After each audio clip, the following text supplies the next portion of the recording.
Hello everyone, this is your social guru Dalika Sarwal from Exemplar Point, and today we are going to revise chapter 1 of history, how, when and where. Okay, I know you feel bored whenever it comes to history. You'll tell me that ma'am, this is very boring, but for that I am here to introduce history in a very innovative manner so that you can remember things. Okay, so इस lecture के बाद हम लोग ये देखेंगे, आप लोग ये देख पाएंगे कि आप लोग हिस्ट्री को बहुत ही अच्छे से याद रख सकते हैं, just like a movie guys. जैसे आप लोगों को मूवी याद रहती है वैसे ही आप हिस्ट्री को भी याद कर सकते हैं। अब इसमें सिर्फ 2 पॉइंट्स हमको देखने हैं, ठीक है, the events and the dates. अब यहाँ पे बात आएगी मैम डेट्स, इतने सारे डेट्स है मैम, हम इतने सारे डेट्स को कैसे याद रखेंगे?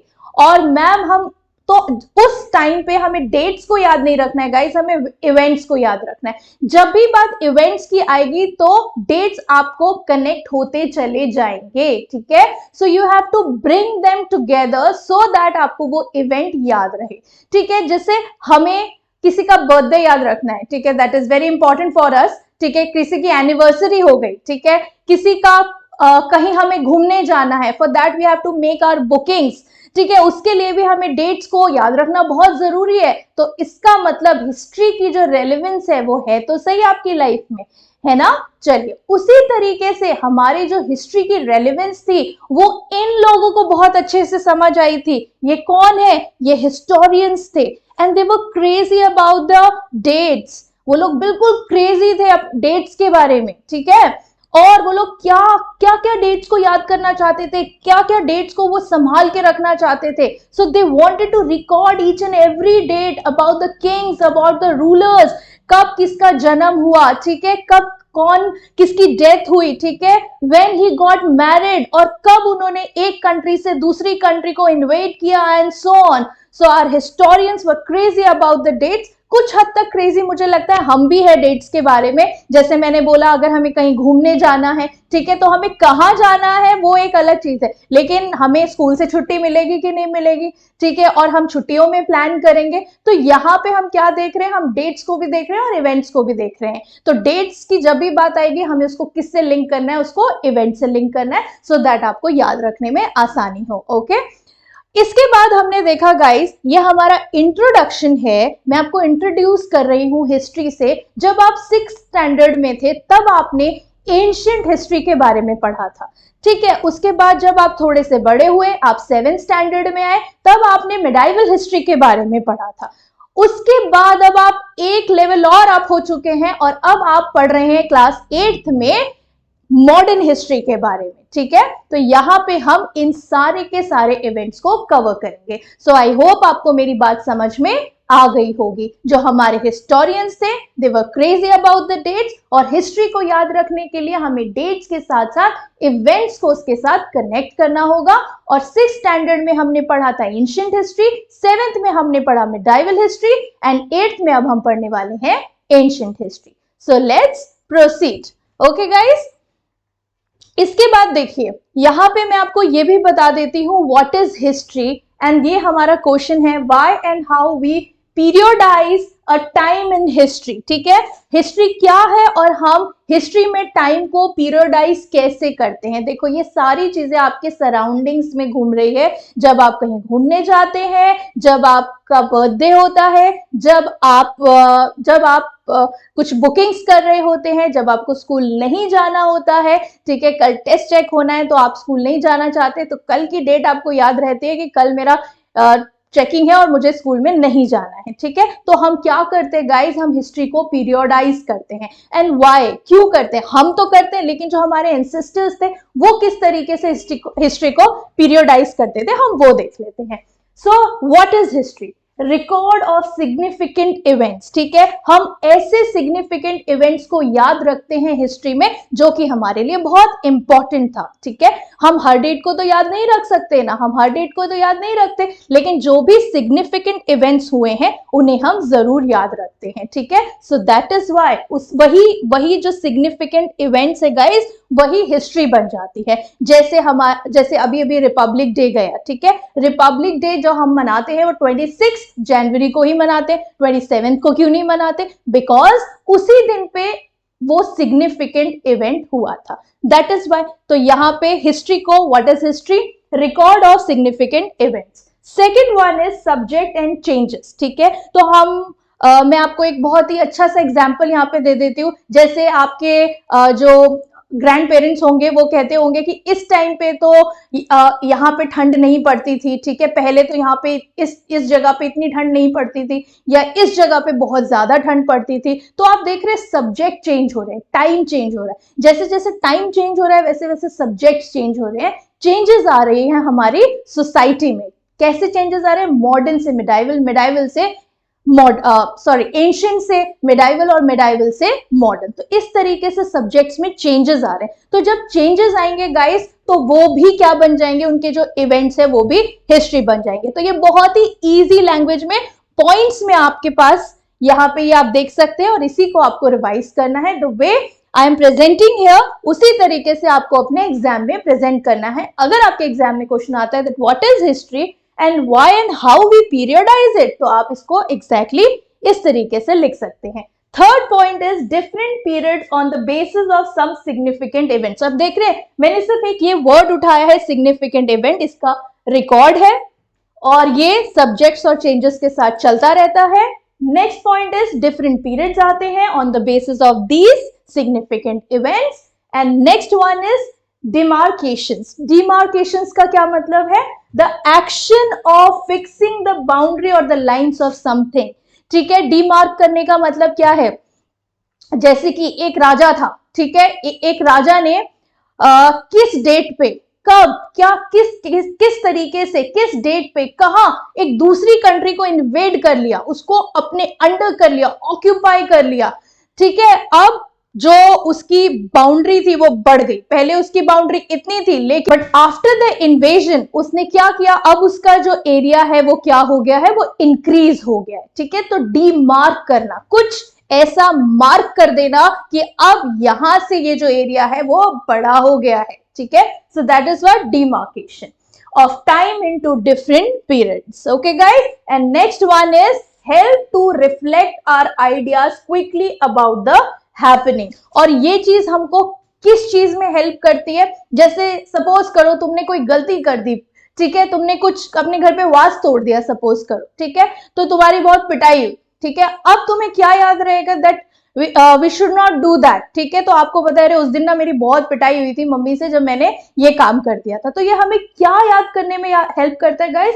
ये हमें रिफ्लेक्ट करने में हेल्प करता है कि वो इवेंट हो चुका है, अगर वो गलत था तो हम उसको आगे जो है उसको रिपीट ना करें, ठीक है, उन हैपनिंग्स को वापस से रिपीट ना करें, ठीक है। या अगर कुछ अच्छा हुआ है तो उन हैपनिंग्स को हम रिपीट करें। सो that is the answer of what is history and why and how we periodize history in the event. So this is the answer, that is it. अब तुम इसको 1 मिनट पॉज करना, इसको अच्छे से एक बार रिवाइज करना, so that इसके जो कीवर्ड्स हैं वो तुम्हें अच्छे से याद हो जाए। इससे छोटा आंसर अब तुम्हें नहीं मिलेगा, ठीक है, मैं इससे छोटा नहीं कर सकती इस आंसर को गाइस, तुम लोग समझो, इतना हमें लिखना पड़ेगा। सो इसको अच्छे से रिवाइज कर लो। इसके बाद हम आगे मूव करते हैं गाइस, मुझे मूव करना है आगे। चलिए फटाफट से आप लोग आराम से पॉज करके देखिए, और यहाँ पे मैं आगे बढ़ रही हूँ।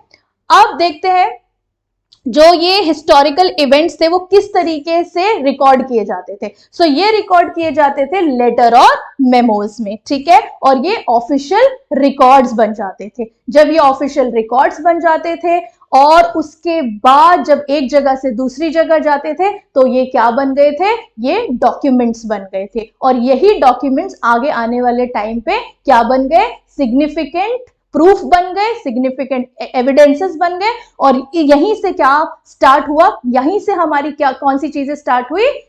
हिस्ट्री, ठीक है। So this is all about the history. चलिए इसके बाद हम आगे मूव करते हैं। ये हमारे कुछ फिलोसोफर्स थे, ठीक है, जो बहुत ही अच्छी हैंडराइटिंग में इन लेटर और मेमोज को लिखा करते थे। आप लोग तो अच्छी हैंडराइटिंग, कुछ बच्चे बहुत अच्छी हैंडराइटिंग लिखते हैं और कुछ बच्चे बहुत गंदी हैंडराइटिंग लिखते हैं ना। तो जिनकी हैंडराइटिंग गंदी है उनको अपनी हैंडराइटिंग को जरूर सुधारना चाहिए, क्योंकि देखो हिस्टोरियंस भी क्या यूज कर रहे हैं, वो भी ब्यूटीफुली, ठीक है, ब्यूटीफुली चीजों को लिख रहे हैं, और उस ब्यूटीफुली चीजों को लिखने को हम क्या कहते हैं गाइस, उनको हम कहते हैं कैलीग्राफी। तो इस तरीके से जो ये हमारे हिस्टोरियंस थे ये कॉपी करते थे टेक्स्ट को और बाद में उसकी प्रिंटिंग की जाती थी। So in the early years of the 19th century, these documents were copied out beautifully written by calligraphists। तो इनको हम क्या बोलते थे, इनको हम बोलते थे कैलीग्राफिस्ट। इसके बाद हम आगे मूव करते हैं। इसके बाद हम देखते हैं जब ये प्रिंट्स को सुंदर सुंदर लिखा जाता था थ्रू कैलीग्राफिस्ट, ठीक है, इसके बाद क्या होता था, उसके बाद जब धीरे धीरे टाइम आगे बढ़ा, ठीक है, जब एंशिएंट से हम मेडाइवल और मेडाइवल से हम मॉडर्न हिस्ट्री की तरफ मूव करने लगे, तो मॉडर्न पीरियड में भी बहुत सारे एराज हमने देखे। 17th सेंचुरी देखा, 18th सेंचुरी देखा, 19th सेंचुरी देखा। तो 19th सेंचुरी के आते आते गाइस प्रिंट जो था, ठीक है, प्रिंटिंग, ठीक है, वो काफी ज्यादा फेमस होने लगी थी। और इंडिया की बात नहीं कर रही हूं मैं, यूरोपियन कंट्रीज में जो प्रिंट था वो काफी ज्यादा फेमस होने लगा था। और इसी वजह से, इसी प्रिंट कल्चर की वजह से, इसी प्रिंटिंग की वजह से लोग जो थे वो रीडिंग की तरफ, ठीक है, बहुत ज्यादा आकर्षित होने लगे, बहुत ज्यादा इंटरेस्ट लेने लगे पढ़ने के लिए। आप लोग तो शायद नहीं लेते, कोई बात नहीं, ठीक है, लेकिन वो जो लोग थे वो बहुत ज्यादा इंटरेस्ट लेने लगे, किस लिए, पढ़ाई के लिए, ठीक है, पढ़ने के लिए। और ये जो ऑफिशियल डॉक्यूमेंट्स थे ये भी क्या होने लगे, प्रिंटेड फॉर्मेट में आने लगे। ठीक है guys, so by the middle of the 19th century, along with the spread of printing, multiple copies of the records were printed as proceedings of each government department। तो अब प्रिंट करने से आसान हो गया, एक जगह से दूसरी जगह इन डॉक्यूमेंट्स को पहुंचाना, is as simple as that, ठीक है। इसके बाद क्या हुआ, चलो अब मैं बात बताती हूं आपको बहुत सारे ऐसे एरियाज के बारे में जिसको ब्रिटिश ने क्या कर लिया था, अपने अंडर कर लिया था। एक कंपनी का नाम आपने सुना है जिसका नाम था ईस्ट इंडिया कंपनी। वो ईस्ट इंडिया कंपनी ने बहुत सारे एरियाज को क्या किया था, इन्वेड किया था, मतलब अपने अंडर कर लिया था, और इंडिया भी उनमें से एक था, है ना।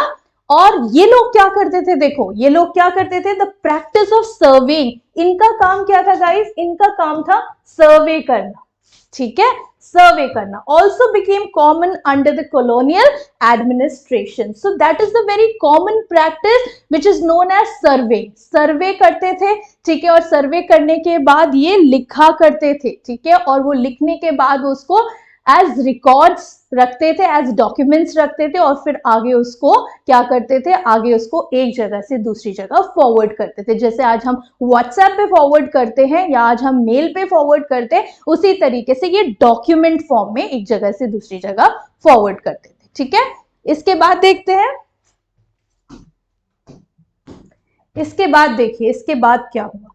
By the 19th century, detailed surveys were being carried out to the map of the entire country। तो ये जो सर्वे की रिपोर्ट थी, ठीक है, जैसे आपका रिजल्ट आता है ना, वो भी एक तरीके का सर्वे है, पूरे साल का आपका सर्वे, ठीक है, फिर वो आपके पेरेंट्स तक पहुंचता है, फिर आपके टीचर्स तक पहुंचता है, फिर आपके रिलेटिव्स तक पहुंचता है, मतलब आपके ट्यूशन टीचर्स तक पहुंचता है, ठीक है, और फिर आपके रिलेटिव्स तक पहुंचता है, और फिर पता नहीं कहां कहां पहुंच जाता है। उसी तरीके से ये जो सर्वेस थे गाइस, ये all over the world, all over the country, एक जगह से दूसरी जगह दे वर मूविंग, ठीक है। सो कौन इन सर्वेस को करता था, ये कब बहुत फेमस हुआ, इन दी कॉलोनियल पीरियड, ठीक है, इन दी ईस्ट इंडियन एरा ये बहुत ज्यादा फेमस हुआ और ये एक जगह से दूसरी जगह फैलने लगा। इसके बाद ये कौन कौन से फॉर्मेट्स में फैलने लगा, न्यूज के फॉर्मेट में फैलने लगा, कैलेंडर्स के फॉर्म में फैलने लगा, मैगजीन्स के फॉर्म में फैलने लगा, और पोएट्स जो लिखते थे, ठीक है, जो कविताएं लिखते थे, ठीक है, जो पोइट्रीज लिखते थे, या फिर कोई भी कहानियां, स्टोरीज, ये सारी चीजें कहां तक पहुंचने लगी, कॉमन पीपल में पहुंचने लगी, ठीक है। सो प्रिंटिंग as printing spread, और ये सब किसके जादू से हुआ, ये हुआ प्रिंटिंग के जादू से। अब तुम लोग सोचो, अगर मुझे ये सारा लिखना होगा, अगर मुझे 10 कॉपीज में सेम चीज लिखना होगा, तो it would take much more time, ठीक है, but when it comes to printing, so it will take less time. तो प्रिंटिंग जैसे जैसे आगे बढ़ता गया, बहुत ईजी हो गया चीजों को डिटेल्ड पब्लिक में, यानी कि लार्जर नंबर ऑफ पीपल में स्प्रेड करना, ठीक है। इसके बाद क्या हुआ देखो, जब ये चीजें फैलने लगी गाइस, ठीक है, जब printing spreaded and these newspapers were published and ये डिटेल्डली पब्लिक के पास पहुंचने लगी, तो वहां से पोइट्स के, नोवेल्स के जो फीलिंग्स थी, जो उनकी बातें थी, जो वो दुनिया को बताना चाहते थे, वो सब लोगों तक पहुंचना स्टार्ट हो गई। ठीक है, जैसे आप कॉमिक बुक्स पढ़ते हो या आपकी जो भी इंटरेस्टिंग, आपको जो भी इंटरेस्टिंग लगता है, जो भी कहानियां, जो भी स्टोरीज, व्हाटएवर, जो भी आप पढ़ते हो, उससे आपको क्या पता चलता है, आपको उस पर्सन की, जो वो उस बुक को लिख रहा है, उसके थॉट्स आप तक पहुंचते हैं। इसी तरीके से ये जो थॉट्स थे, वो चाहे ऑफिशियल थॉट्स हो या फिर वो चाहे देशभक्ति के थॉट्स हो, पेट्रियोटिक थॉट्स हो, कोई भी थॉट्स हो, वो कहां तक पहुंचने लगे, वो कॉमन पीपल के पास पहुंचने लगे। ठीक है, इसके बाद क्या हुआ देखो, इसके बाद क्या हुआ, ये जो थॉट्स थे सिर्फ उस टाइम तक ही सीमित नहीं थे, that were not limited up to that time guys. ठीक है, वो कौन से एरा तक इन डिटेल चीजों को पहुंचाना चाहते थे, वो अपने फ्यूचर जनरेशंस तक भी इन चीजों को पहुंचाना चाहते थे। सो अब देखो, these records tell us what the officials thought, what they were interested in. वो सिर्फ इतने में इंटरेस्टेड नहीं थे कि ये जो कहानियां हैं वो उन लोगों तक आपस में पहुंचे, नहीं, वो चाहते थे कि ये जो कहानियां हैं, ये जो चीजें हैं, ये इनके फ्यूचर जनरेशंस तक पहुंचे। ठीक है, पोस्टेरिटी तक पहुंचे। पोस्टेरिटी का मतलब होता है फ्यूचर जनरेशंस तक पहुंचे, यानी कि हम तक पहुंचे। ठीक है, 19th सेंचुरी में उन्होंने सोचा आगे आने वाली पीढ़ियों तक वो चीजें पहुंची। ठीक है, इसके बाद क्या हुआ देखो, इसके बाद हम देखते हैं why did the British preserve official document. तो मैंने सिर्फ यहाँ पे ये चार बॉक्सेस बनाए हैं और इन बॉक्सेस के अंदर मैंने कुछ थोड़े से वर्ड्स डाले हैं एंड दैट्स इट। ठीक है, क्योंकि गाइस हमें समझना इंपॉर्टेंट है। तो हम क्या समझ रहे हैं देखो, why did the British preserve official documents, इन्होंने क्यों प्रिजर्व किया होगा, सर्व्ड एज रिकॉर्ड्स। ठीक है, ये रिकॉर्ड करने के लिए। इसके बाद writing was more important than speaking, because अगर हम कोई चीज रिटर्न में लिखते, रिटर्न में आ जाती है हमारे, ठीक है, तो वो एक डॉक्यूमेंट बन जाती है। यहाँ पे मैंने बोल दिया कि ठीक है तुम्हारे 100 आउट ऑफ 100 आने वाली है, तुमने मुझे बोल दिया कि मैम हमारे 100 आउट ऑफ 100 आ जाएंगे। ठीक है, तो कल तुम उस बात से बैकआउट कर जाओगे, मैम मैंने तो बोला ही नहीं था। ठीक है, सो इसलिए जो रिटर्न फॉर्म होता है वो वो इंपॉर्टेंट फॉर्म है और वो एविडेंस की तरह भी काम करता है। So writing was much important than speaking. And third, the documents in archives and museums can be utilized. तो ये जितने भी documents थे, ये as a important subject जो है, वो as a significant subject जो है, आगे आने वाले टाइम में म्यूजियम्स में भी यूज हो सकते हैं, जैसे कि महाभारत, जैसे कि रामायण एंड एक्सेट्रा एक्सेट्रा। ठीक है, इसके बाद देखो, for the purpose of studying और डिबेटिंग। ठीक है, अगर मुझे जानना है कि हम लोग यहाँ पे कब आए, कैसे आए, ठीक है, हमारा देश आजाद कैसे हुआ, ठीक है, क्या क्या इवेंट्स हुए होंगे, तो मुझे कैसे पता चलेगा, what I have to do then, मैं क्या करूं, मेरे पास कुछ नहीं होगा तो मुझे कुछ नहीं पता चलेगा। बट ये ऑफिशियल रिकॉर्ड्स हैं जिसकी वजह से हमें बहुत सारी चीजें पता चली हैं। ठीक है, लेकिन उनके परसेप्शन से, but at least we have something to study about. ठीक है, सो यहाँ पे हमने देखा कि ब्रिटिशर्स ने जो है वो क्यों प्रिजर्व करके रखना ज्यादा इंपॉर्टेंट समझा अपने ऑफिशियल डॉक्यूमेंट्स को। तो गाइस, अब क्विकली जो हमने शुरू से पढ़ा है उसको एंडिंग पे ले आते हैं और जल्दी से उसको रिवाइज कर लेते हैं। मुझे पता है आप लोग वीडियो को पॉज कर सकते हैं and you can revise as many as you want to do. ठीक है, बट यहाँ पे मैं एक आपको तरीका बता रही हूं। जब आपने यहां से लेके यहां तक इतना हम लोगों ने पढ़ लिया, तो इसके बाद हमें क्विकली अपने आप से क्वेश्चन करना है। ठीक है, अब मेरा पहला क्वेश्चन ये है कि व्हाट इज हिस्ट्री, और हम हिस्ट्री में हमें डेट्स को पढ़ना और इवेंट्स को पढ़ना क्यों इतना इंपॉर्टेंट है। पहला मेरा ये क्वेश्चन आएगा। मैंने कराया था ना अभी पहले, what is history and when and how we periodise time, तो वहां पे वो एक क्वेश्चन मुझे सॉर्ट करना है। अपने आप को आंसर देना है, बहुत पर्टिकुलर आंसर देने की जरूरत नहीं, but at least you have something in your mind कि हाँ अब मैं इस आंसर को इस तरीके से पोर्ट्रे कर सकती हूँ। तो what is history? History is all about the records, and records किस चीज के हैं? सिग्निफिकेंट इवेंट्स के हैं, डिमार्केशंस के हैं, फ्यूचर जनरेशंस तक पहुंचाने के लिए है, एक्सेट्रा। इसके बाद मैंने देखा कि अभी हम कौन सी हिस्ट्री पढ़ रहे हैं, अभी हम मॉडर्न हिस्ट्री की बात कर रहे हैं, और मॉडर्न हिस्ट्री में हमारे पास बहुत सारे इवेंट्स है, उसकी बात हम बाद में करेंगे। लेकिन ये जो मॉडर्न हिस्ट्री है ये कहां से आई, इससे पहले कौन सी हिस्ट्रीज हमने पढ़ी, हमने पढ़ी एंशिएंट हिस्ट्री और हमने पढ़ी मिडाइवल हिस्ट्री। इसके बाद मैं आगे आती हूं और मैंने आपको एक ऐसा फेज बताया जिसमें मैंने आपको सर्वे का इंपॉर्टेंस बताया। अब वो सर्वेस क्या होते थे, ठीक है, और सर्वे ईस्ट इंडिया कंपनी ज्यादातर क्यों करती थी, ब्रिटिश एरा में इतना सर्वे क्यों होता था, कैसे होता था, इसके बारे में भी हम आगे बात करेंगे। लेकिन अब ये जो टर्म है सर्वे, ये अब आपके माइंड में क्लिक हो गई होगी और यहीं से बहुत इंपॉर्टेंट क्वेश्चन हमारा बन जाता है। तो सर्वे करते थे और वो जो डॉक्यूमेंट्स होते थे जिसको लिखा जाता था वो सब जगह स्प्रेड करते थे, ठीक है। तो ये एक बहुत इंपॉर्टेंट बात थी। उसके बाद हमने देखा, उसके बाद नेक्स्ट पॉइंट हमने देखा कि यहाँ पर ये जो हमने डिमार्केशन किए, ये जो हमने डेट्स को एक जगह से दूसरी जगह पीरियोडाइज करके रखा, ठीक है, उसका यूजेज क्या था, उसके यूजेज थे फ्यूचर जनरेशंस तक उन चीजों को पढ़ाना, कौन से पर्पस के लिए, तो ये कुछ पर्पस हमारे सामने आ गए, ठीक है। सो इस तरीके से हमें हिस्ट्री को पढ़ना है और इसमें जो भी इस चैप्टर में इंपॉर्टेंट क्वेश्चंस है guys, I will help you on that, और हम इस ऐसे ही हम आपके सामने बहुत सारे वीडियोस लेकर आते रहेंगे। For today, that is it. Thank you so much.